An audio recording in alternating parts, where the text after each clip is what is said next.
veces me mataron, tantas veces me morí. Sin embargo estoy aquí resucitando. La foto que digo que está en nuestro video tiene que ver con una veintena de jóvenes en el aeropuerto de Trelew dando la conferencia de prensa el 22 de agosto de 1972. Perdón, el 16 de agosto de 1972.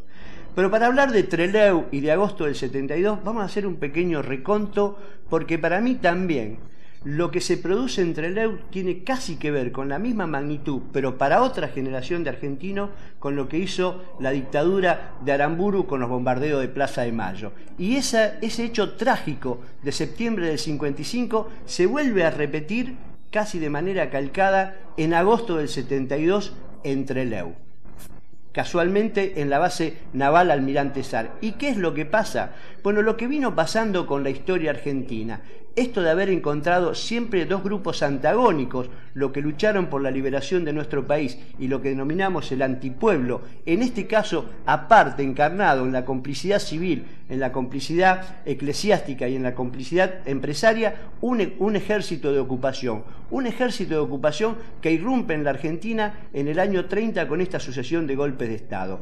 Esta que nos va a llevar a la fecha de agosto del 72 tiene que ver con la última etapa ya de una dictadura desgastada, que es la que encarna Alejandro Agustín Lanusse. Una dictadura desgastada que ya con el rosariazo, con el cordobazo, lo había bajado a Juan Carlos Onganía. Bueno, el próximo para volver a una democracia plena era de alguna manera tumbar la dictadura, luchar contra la dictadura de Agustín Lanusse. ¿Y qué es lo que se hizo? Bueno, durante esa década que nos ocupó la dictadura desde Onganía hasta Lanusse, lo que hubo distintas maneras de enfrentar la dictadura. Algunos lo hicieron a través de esa pueblada como fue el rosariazo y el cordobazo, y otra es la irrupción de lo que denominamos las fuerzas populares armadas en contra de la dictadura. Agosto del 72, el penal de Rawson estaba cubierto de presos políticos, más de 200 presos políticos de distinta extracción, de distintas corrientes políticas, ideológicas, que aún con un solo fin, de tumbar la dictadura, lo que incorporaba ahí era el concepto que tenían algunos dirigentes gremiales como Agustín Tosco y otros representantes de las organizaciones guerrilleras que de alguna manera sí se habían planteado la posibilidad de volver a la lucha. Y volver a la lucha cuando uno está encarcelado es lo primero que piensas en un plan de fuga. Y esto fue lo que se pergeñó en Trelew en ese momento. Un plan de fuga de lo que para la dictadura era el penal de máxima seguridad, enclavado en la lejana Patagonia, en la inclemencia del tiempo patagónico, pero que de alguna manera iba a contar con la resistencia, con el ingenio y la capacidad militante que tenían esos luchadores populares. Y también una cosa que hay que hacer notar es una cosa casi que ha pasado desapercibida, y es que el 25 de julio de ese año 72, Lanusse, que venía jugando un ajedrez permanente contra Perón o Perón contra Lanusse, en función de cómo se iba a dar el proceso democrático y la apertura a las urnas en nuestro país, Lanusse había sacado el 25 de julio un decreto en el cual de alguna manera se autoproscribía él, porque decía que no iba a poder ser candidato a presidente quien ejerciera la presidencia en ese momento, obviamente era él, pero que tampoco podía ser presidente nadie que residiera en la Argentina antes o de manera anterior al 25 de agosto de 1972. Y tomemos esta fecha clave, la del 25 de agosto, porque los hechos con los que nos vamos a involucrar tienen que ver con una semana antes. Bueno, como dijimos, ¿qué fue lo que intentaron estos luchadores populares? La fuga, y la única manera de la fuga era la toma del penal desde adentro. Bueno, con el ingenio, con la capacidad, con su militancia, lograron tomar desde adentro, sin ningún arma, todo el penal y planificar la fuga de 110 militantes populares. De esos 110 militantes, la manera de llegar al exterior y la manera de fugarse era detener un avión que hacía escala en el aeropuerto de Trelew, un avión de Aerolíneas Argentinas que tenía destino Trelew, y de alguna manera ya tomado cómo desde la llegada a Trelew lo primero que hacen es empezar a salir estos luchadores para ver cómo logran tomar el avión, y en este caso el plan de fuga era ir a Santiago de Chile, el puerto más cercano, el aeropuerto más cercano de un país libre como era el Chile de Salvador Allende en ese momento. Parte de lo que fracasa del plan de fuga tiene que ver con esto. Fracasa el intento de trasladar a los 110 prisioneros y se empiezan a fugar en tanda. Y solamente logran arribar y llegar al avión solo 6. 6 los que se van a salvar en esa fuga, y son máximos dirigentes guerrilleros de organizaciones como el Ejército Revolucionario del Pueblo, las Fuerzas Armadas Revolucionarias y montoneros.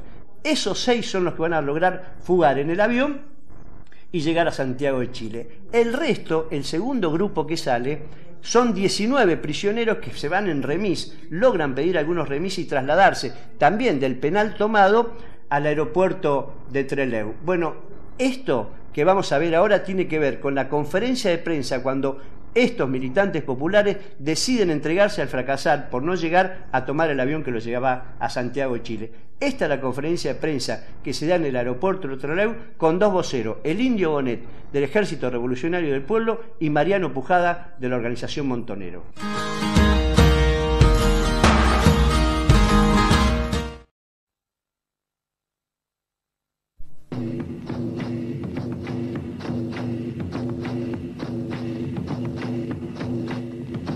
Típico penal de confinamiento, 82 presos comunes, 166 presos políticos de diferentes organizaciones, convertidos de hecho en rehenes del sistema para amedrentar al pueblo.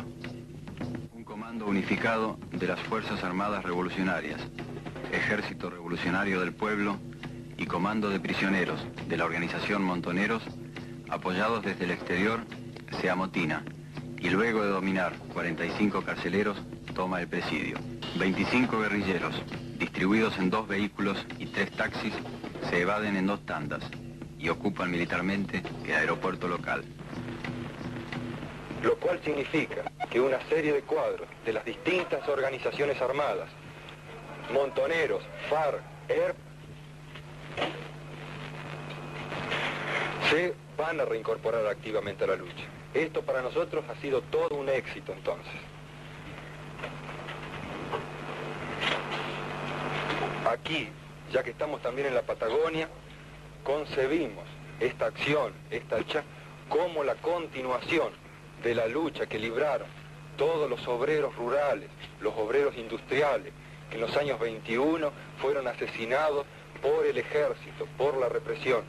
Entre ellos se contaban compañeros uruguayos, compañeros argentinos, como Pintos, como Uterelo, como Font. Somos los continuadores de ellos, somos los continuadores también del general San Martín, porque estamos en la segunda independencia en este momento. Terminada la primera independencia, en este momento estamos en la segunda independencia por la liberación del imperialismo yanqui y por la construcción de una patria socialista. Si yo nada más, y los compañeros quieren explicar algo más, que lo hagan. Bueno, yo creo que no hay más que agregar. Compañeros, esto sino reafirmar que esto de alguna manera es reafirmar nuestra voluntad de lucha junto al pueblo, ¿no es cierto?, que se ha expresado combativamente en tantas jornadas de lucha, en Córdoba, Rosario, Buenos Aires y en todas las ciudades del país, que lucha permanentemente por derrotar a la dictadura, por conseguir un gobierno popular, construir una patria socialista. Esto es reafirmar una vez más nuestra voluntad de luchar con el pueblo, luchar junto al pueblo para esos objetivos.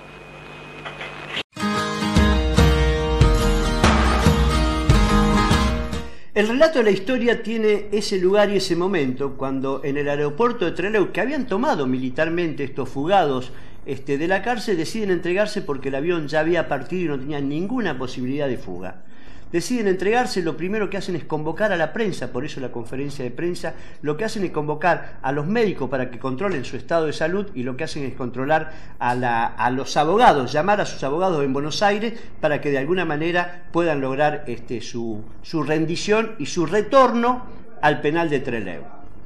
Acordada esta cuestión, en realidad aquí empieza la primer mentira por parte de la dictadura de ese momento. En vez de trasladarlo al penal de Trelew, lo llevan a la base naval Almirante Sar. Esto hay que tenerlo muy en cuenta porque entonces sí va a quedar preparada la emboscada que ya se estaba pergeñando. El penal seguía tomado de alguna manera por los presos que estaban en ese momento y deciden aún, con muy poca información, acatar, entregar el penal en función de preservar la vida de estos 19 militantes que en vez de ser devuelto al penal, que era lo que sí se había convenido en la conferencia de prensa, los llevan a la base naval. Bueno, acá empieza el relato de Eduardo Duhalde, porque Eduardo Duhalde era el defensor de algunos de ellos y él cuenta cómo automáticamente empieza el intento de llegar lo más rápido posible a Trelew para intentar lograr la defensa de la vida de esos militantes que de alguna manera, y por este tema, que había que dar un escarmiento y que ese escarmiento tenía que ser antes del 25 de agosto, fecha límite para el retorno del general Perón a la Argentina, era mostrar este nivel de inseguridad que se vivía en el país y de alguna manera lograr el primer objetivo, que era que Perón no retornara al país antes del 25 de agosto y no pudiera ser candidato a presidente. La última parte lamentablemente es conocida. A 5 días de estar presos y torturados psíquicamente en la base naval, una madrugada a las 2 de la mañana deciden sacarlo a todos los integrantes de sus celdas y fusilarlos y rematarlos sin ningún tipo de juicio, de absolutamente nada. Y esto es lo que empieza a ser para toda una generación los héroes de Trelew. Héroes muy duros, una noche trágica que de alguna manera se lleva 16 de esos compañeros, deja 3 gravemente heridos que logran salvarse y que después, de una vez que reintegrado nuevamente a la cárcel, van a ser liberados el 25 de mayo del año 73 con la amnistía a los presos políticos. Y aquí se empezaba a pergeñar lo que después, lamentablemente, después del 76, iba a ser la metodología que iba a tener todo el golpe genocida de Videla y compañía. Eso que hace que se tenga la complicidad, la transgiversación de la historia para convertirla en la historia oficial, hacer creer durante años que esto había sido un intento de fuga. Bueno, esto de alguna manera logra revelarse y develarse el 25 de mayo del 73, cuando 3 de los sobrevivientes, María Teresa Berger, René Aydar y Alberto Camp, en esa noche de la liberación se juntan también con Paco Urondo, también un intelectual, un poeta preso, y después termina dando lo que es el libro Trelew, la patria fusilada. Bueno, de este episodio no es más que la sucesión permanente del pueblo y la antipatria, el enfrentamiento que uno lo puede remontar al fusilamiento de Dorrego por parte de Lavalle, lo puede remontar al fusilamiento de los trabajadores patagónicos de la mano del coronel Varela, y lo puede llevar a lo que después terminó siendo la mayor masacre genocida que costó 30.000 militantes populares a nuestro país. Por eso este tema de Trelew me parece que es uno también de las fechas clave y bisagra. ¿Cuántas muertes se hubiesen podido evitar si en vez de llevarlo y fusilarlo en la base Almirante Sar, estos combatientes populares hubiesen vuelto al penal de Trelew, al penal de Rawson, y allí terminar de cumplir sus penas o no con un juicio justo? Bueno, 40 años después, la verdad, la memoria y la justicia hoy hace que se estén juzgando nuevamente a estos responsables, y ojalá, aunque sea 40 años después, se pueda terminar con lo que fue la trágica noche en la base naval de Trelew. Este recordatorio lo quisimos traer porque, a pesar de haber pasado una semana, me parece que es una de las fechas clave cómo uno puede entender y cómo se repite la historia sistemáticamente por parte de estos ejércitos de ocupación de la antipatria, y que una vez, a partir del 83, instalada nuestra democracia en nuestro país, sea lo suficientemente perdurable para que no aparezcan nunca más este tipo de cuestiones. Bueno, esto fue la efemérides. Nosotros vamos a pasar para revisar los últimos 7 días con el panorama, con la presencia de Nicolás Weyman, y ver las 7 noticias, 7 días y 7 opiniones. Tantas veces me mataron, tantas veces me morí, sin embargo estoy aquí resucitando.